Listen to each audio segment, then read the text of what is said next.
Bueno, vamos a esta segunda parte donde les quería mostrar una serie de ejemplos prácticos más aplicados.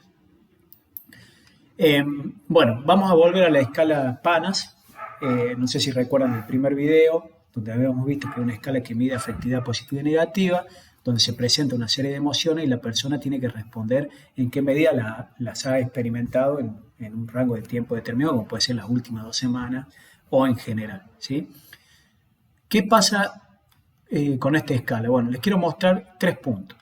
Los modelos que se han propuesto, estos modelos factoriales que se han propuesto, un modelo reciente que ha aparecido que se llama modelo bifactor, ya lo vamos a ver, y vamos a ver lo que se entiende como análisis de correlación de errores, que se suele dar mucho en el análisis factorial con el objetivo de lograr un mejor ajuste de los modelos.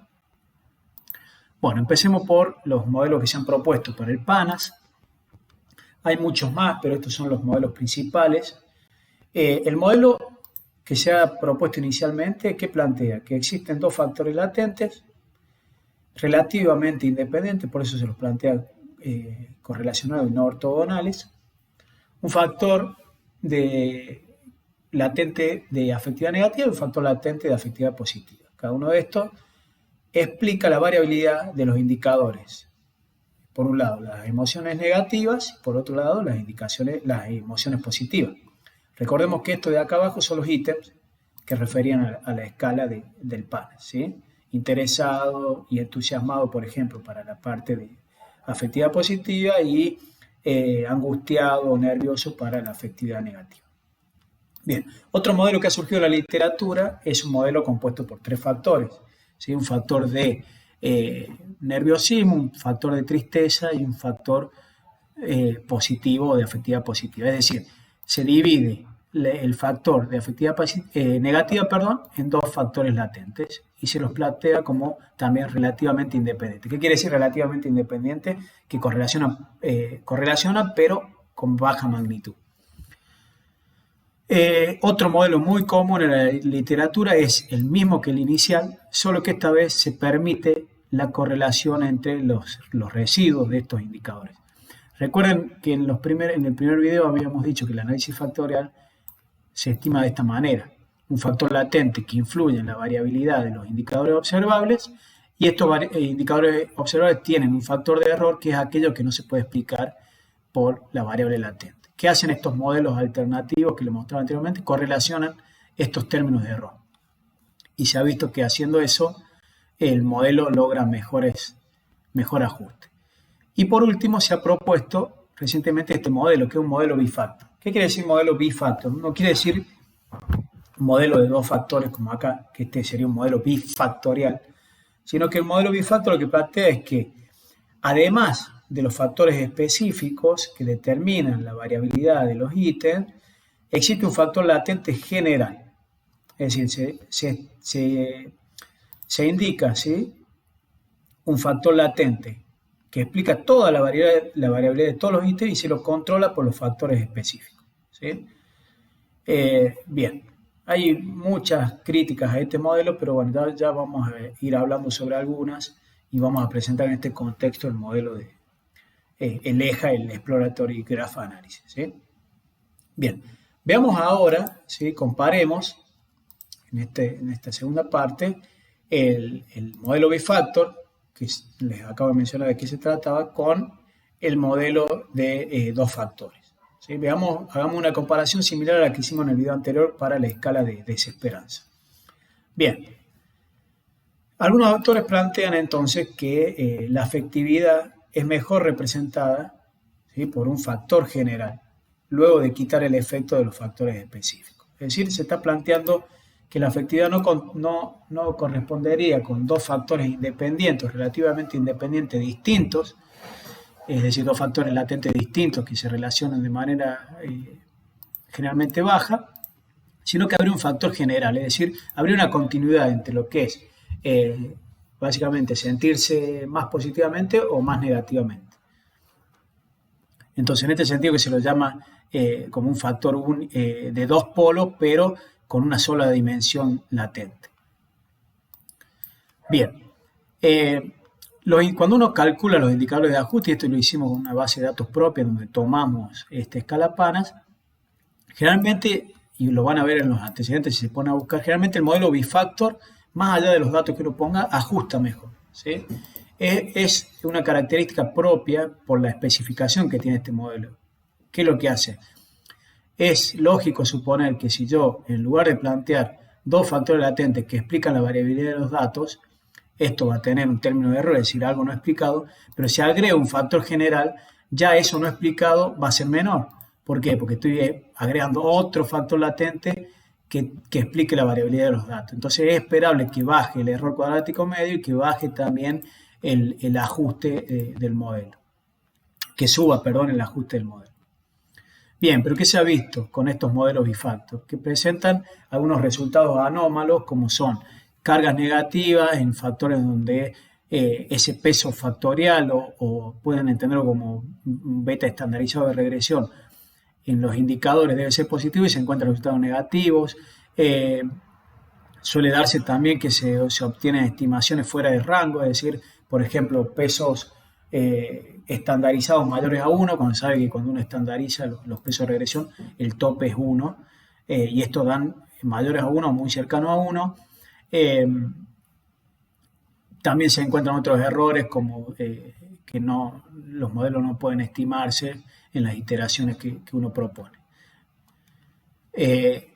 Bien, sin embargo hay algo que debemos tener en cuenta en el caso de la aplicación puntual que le estoy mostrando. Y esto de que no todo índice de ajuste que brilla es oro, ¿sí? Bueno, lo que les voy a mostrar ahora es la aplicación, ¿sí?, de esto, dejando por un ratito de lado, vamos a dejar estos errores o resultados anómalos y vamos a tratar de interpretar la varianza explicada por el factor general de afectividad y los factores específicos. Vamos a ver qué podemos pensar a partir de eso. Lo que ustedes ven acá es la varianza común explicada, ¿sí?, por cada uno de estos factores que habíamos especificado anteriormente. Entonces tenemos, para el caso de los autores que propusieron este modelo, y generalmente esto es así porque hemos repetido nosotros también los análisis, ¿qué se encuentra? Que el factor general explica poca varianza, ¿sí?, en comparación a lo que explican los factores específicos, ¿sí? Fíjense que la varianza explicada por el factor de afectividad positiva es de 87%, el de afectividad negativa es del 51% y el de general es del 32%. Esto no da 100% porque en realidad lo que se está calculando es la varianza explicada por separado de cada uno de ellos y no en conjunto. En cambio, este es otro de los resultados de los mismos autores, encuentran algo parecido, similar, ¿sí? O sea, básicamente lo que estamos viendo es que acá ya también tenemos un indicador extra de que no tiene sentido en términos de varianza explicada agregar un factor ortogonal extra general, ¿sí? Pero también nos permite pensar en otras cosas, ¿sí? ¿Y qué es esto? Es decir, básicamente lo que nos está mostrando cuando agregamos este factor general es que lo que termina explicando es parte de lo que no explica el factor de afectividad negativa, ¿sí? Entonces, esto nos lleva a ver este tema de los análisis de los errores correlacionados, ¿sí? Este modelo que les había presentado yo que permitía la correlación entre los errores residuales. Básicamente, cuando uno agrega un factor general, pareciera ser que lo que está agarrando como varianza explicada de ese factor general son la variabilidad no explicada por este factor de emocionalidad o de afectividad negativa que termina siendo representado por la correlación entre los residuos o los errores. Y esto básicamente se interpreta en función de la redundancia que presentan algunos de estos indicadores. Ahora lo vamos a ver bien en la pantalla que sigue. Acá lo que hice fue un análisis de redes, pero que no tiene que ver con el exploratory graph análisis que les quiero mostrar, sino que quería mostrar cuán correlacionados se presentaban en los antecedentes previos los distintos errores de los indicadores que se tienen en cuenta en el PANAS, ¿sí? Básicamente, ¿qué vemos acá? Que nervioso y alterado son dos de las variables cuyos errores se han presentado más asociados, al igual que estresado y angustiado, hostil, irritable, ¿sí? Determinado y orgulloso, asustado y temeroso. Fíjense que la forma en que se han redactado estas emociones, ya de por sí uno puede ver cierto solapamiento entre sí, cierta redundancia. ¿Qué es lo que genera esta redundancia? Bueno, lo que uno puede ver en la evidencia y en los propios estudios que uno realiza es que van generando lo que se denomina va generando varianza que no es propia de la estructura subyacente a los datos, sino que es propia de esta redundancia entre los indicadores observables. Entonces, ¿qué es lo que produce eso? Produce un artefacto metodológico que da lugar, por ejemplo, a que un modelo de bifactor presente un adecuado ajuste a los datos, o que se presenten estos modelos, en algunas soluciones, estos modelos de 3 factores, ¿sí?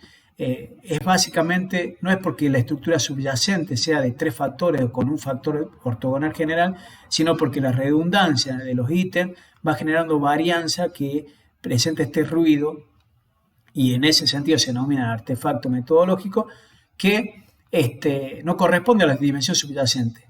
Y lo que queremos mostrar nosotros con este nuevo análisis EJA, Explorative Graph Analysis, que cuando uno contempla esta redundancia entre los ítems, soluciona estos artefactos metodológicos que derivan en una heterogeneidad de soluciones factoriales para el caso del PANAS, que es lo que se ha visto en los antecedentes previos, ¿sí? Entonces, dicho todo esto, vamos a presentar ahora el Exploratory Graph Analysis. Bien, entonces en conclusión, la inconsistencia que se encontraron entre las soluciones factoriales, ¿sí? Impide lograr una interpretación clara de los puntajes, en este caso los puntajes del PANAS, ¿verdad? De los puntajes de afectividad positiva y negativa. Bien, entonces, ¿qué encontramos nosotros en el Exploratory Graph Analysis? En el EJA encontramos un abordaje que permite superar estas inconsistencias. Es un método que ha demostrado ser robusto para encontrar la estructura latente en un conjunto de datos complejos, en donde se presenta la situación que veíamos acá, ¿no? Y acá. Es decir, estructuras latentes de un conjunto de datos complejos como lo del PANAS, en donde hay residuos o errores que se presentan muy correlacionados, tenemos pocos indicadores observables por factor, y estos factores pueden estar correlacionados. Bien, entonces el eje, vamos ya más al eje en sí mismo, es un procedimiento estadístico de análisis de redes que permite estimar la estructura factorial subyacente de un conjunto de puntuaciones dadas, es decir, en este sentido no se diferencia del análisis factorial. Permite determinar la estructura dimensional óptima que subyace un conjunto de variables observables, y una de las ventajas que tiene es que cuando lo implementamos en R, aplica una función de Bootstrap que da información sobre la estabilidad de la estimación de esta dimensionalidad subyacente. En términos de diagrama, habíamos visto que el análisis factorial tradicional, uno estima o especifica este modelo, ¿sí? Donde hay un factor latente que influye sobre los indicadores observables, ¿sí? En cambio, en un diagrama de grafos, ¿sí? Cuando nosotros estimamos un diagrama a partir de, cuando nosotros estimamos la dimensionalidad a partir de un análisis de redes, lo que estamos especificando es esto, básicamente, es un conjunto de indicadores observables con una red no direccional o Markov Random Field, ¿sí? Que en términos matemáticos ha demostrado ser semejante o comparable o intercambiable, mejor dicho, entre estas dos especificaciones, ¿sí? O estimaciones. Bien, ¿qué es lo que hace EJA? Aplica un modelo de redes denominado Gaussian Graphical Model, o un modelo de gráfico gaussiano, GGM, iba a decir, Bueno, en GGM, cada elemento de la matriz de covariancia inversa corresponde a una conexión, es decir, hemos visto que lo que se estiman son aristas entre nodos. Entonces, lo que decíamos, cada elemento de la matriz de covariancia inversa corresponde a una conexión, arista o edge en la red, la cual vincula dos variables, los nodos, y si se evidencia una interacción, ¿sí? Porque las aristas se estandarizan como coeficientes de correlación parcial entre dos variables, luego de condicionar al resto de las variables del dataset, ¿sí? Es decir, se verifica la relación, correlación parcial entre I1, por ejemplo, I sub 1 y I sub 2, luego de controlar la relación de estas dos variables con las restantes que están en ese modelo de red que se estima. Bien, y con el objetivo de minimizar los errores estándares, así como la inestabilidad de los parámetros estimados por el overfitting, particularmente muestras pequeñas, es que este GGM lo que hace es, en lugar de estimar directamente invirtiendo la matriz de varianza-covarianza, ese modelo de red se estima utilizando el operador Lasso, ¿sí? que ha sido explicado en clases del profesor Farrell. Bien, ahora les quiero mostrar cómo esto se aplica de nuevo al PANAS y cómo podemos ver algunas de estas limitaciones de los estudios precedentes y ventajas que da este modelo de EJA. Entonces, bueno, habíamos visto que todas estas estructuras latentes se habían encontrado en la literatura previa y veamos qué pasa cuando aplicamos EJA, ¿sí? Bien, fíjense que cuando aplicamos EJA sin considerar las redundancias, esto que decíamos que había ítems cuyos errores correlacionaban muy fuerte entre sí, como eran hostil e irritable o temeroso y asustado, ¿sí? Cuando esos errores no son contemplados, lo que estima EJA es una red que se compone de tres dimensiones subyacentes, que eran estas que habíamos visto antes, en separar básicamente el factor de afectividad negativa en dos y presentar además un factor de emocionalidad positiva. Bueno, eso es lo que vemos acá en el resultado de la derecha, ¿no? Vemos que la dimensión o la red con tres dimensiones es lo que más frecuentemente se ha encontrado, ¿sí? A esto no le vamos a hacer caso porque es otro método de estimación, pero por ahora no nos interesa. Entonces, en el 60% de los casos lo que se encuentra es una estructura de tres factores. Por eso se presenta acá esta estructura, esta red media, promedio, de tres factores. Pero fíjense que es muy inestable esta solución. Hay un 38%, 39% de las veces en donde encuentra una dimensión de dos factores, ¿sí? Que es esta la que tradicionalmente se ha encontrado. ¿Qué es lo que hicimos después? En el caso de las dos dimensiones de afectividad negativa, cuando, por ejemplo, sumamos los puntajes de dos ítems, como son el ítem 9 y el ítem 10, que corresponden a asustado y temeroso, esa suma de los ítems lo que hace es eliminar esa redundancia y fíjense lo que pasa solamente contemplando una redundancia de todas las que se han evidenciado en la literatura y que habíamos presentado en este diagrama, ¿sí? Todas estas son redundancias que presentan correlaciones fuertes. Cuando contemplamos solamente una, esta heterogeneidad en los resultados, que refleja básicamente lo que se ha visto en la literatura previa, desaparece. Y ya en el 99,5% de las veces encontramos una dimensionalidad de dos factores en esta estimación por red. Bien, vamos a ir ahora con un video mucho más corto a ver cómo esto podemos aplicarlo en R. Les voy a presentar las funcionalidades. Van a ver que lo que es la sintaxis es muy simple, unas líneas de código que se aplican y a partir de lo cual uno obtiene estas estimaciones, el bootstrapping o la función de bootstrap que permite ver la estabilidad también de estas soluciones de dimensionalidad. Y bueno, con eso terminaríamos esta serie de videos. Así que para allá vamos. Muchas gracias.